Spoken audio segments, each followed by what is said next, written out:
The Crusader Kings 3 Summer Teaser number 1 is out, and it's a very interesting one. It gives us 6 cultural traditions, and they look very, very nice, I have to say. It's going to be very interesting to play with these. So let's have a look. First, we come to the very militaristic By the Sword, which gives you no limit to the number of kingdom-level holy wars that can be declared by any one ruler, which is very cool. I mean, you can totally wreak havoc there, at least on the kingdom level. All casus bellis that require a specific level of devotion require one less, so you can have holy wars for... Even if you don't have much devotion, you can gain devotion through holy wars, if you miss devotion probably. Then all your characters will have diplomacy per level of devotion decreased by 1. So you basically become zealots. It's a zealot thing. And that is reflected also by the martial per level of devotion, plus 1. So that's really holy warriors, and very stubborn ones. No diplomacy there. I can really imagine how you can play this. It's a very cool thing. I mean, balancing this out is the monthly piety minus 20%. Because you get piety from your acts of devotion and your warfare, not from like praying or writing treatises or something like that. Different faith opinion goes down by 15. And yeah, members of this culture believe that the best missionary is one carrying a sword. This is the true Crusader thing. It's crazy. I mean... We cannot imagine how you'll wreak havoc with that if you choose that. It sounds kind of fun. I mean, in reality, we don't want that, but that's something for the game, eh? And we have collective lands. That's something very interesting. That was actually very common in the Middle Ages, that you had some sort of communal ground where, like, the poorer people could, like, sow and grow what they wanted and then collect some food there.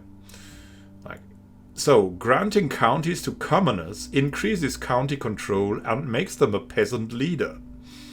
That is the side effect of the collective lands. All the counties get building construction time 20% longer, but development growth 20% quicker. But on the other hand, again, control growth is 20% lower. So if you have a big and rather stable realm, this will be the perfect one to increase your development. It will stop you though if you want to go out and expand and take as many lands as possible. We have the Isolationist cultural tradition.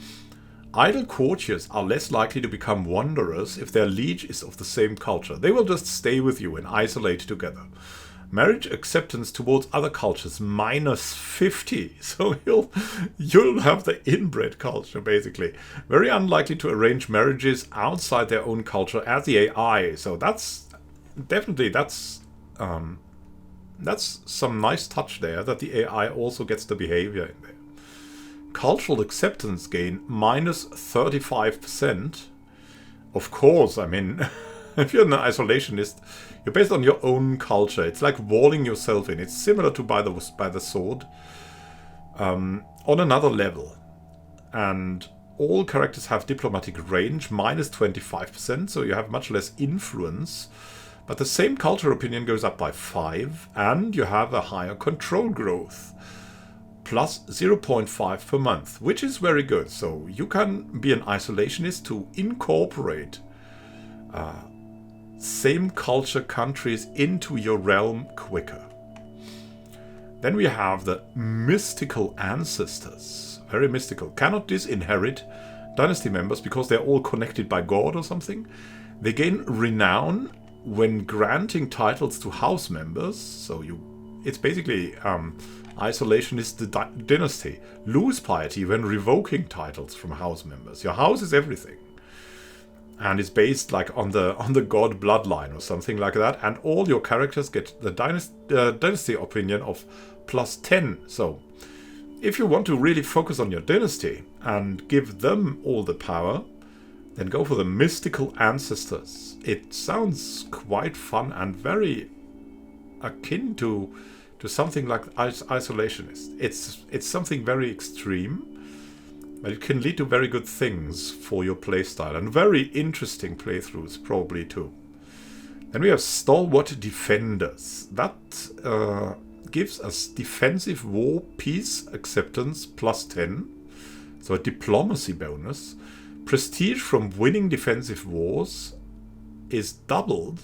And gold from winning defensive wars is also doubled. So, yeah. So troll everyone. And if they attack you, well, good luck. Because your defender advantage is +5 for that culture. And your garrison size is +25%. So you can defend extremely well with this thing. And you'll even profit if people attack you. Then we have staunch traditionalists sitting there, right?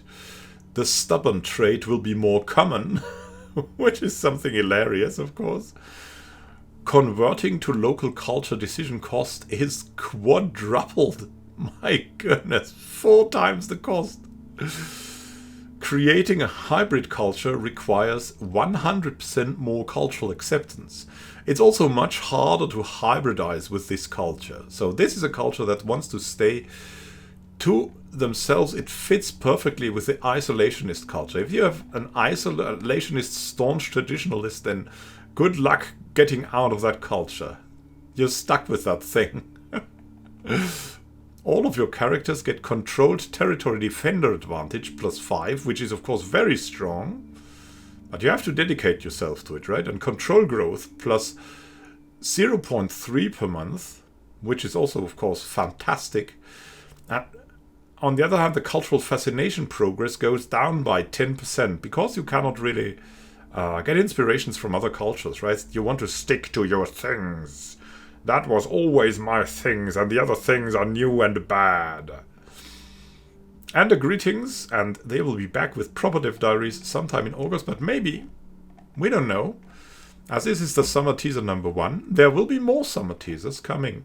Probably more cultural traditions, but there could be also some ethos screens or something like that from the new expansion or from the new culture system. I'm looking forward to it. Have a great time until next time and happy gaming. This is Immanuel Can signing out. See you soon and happy gaming.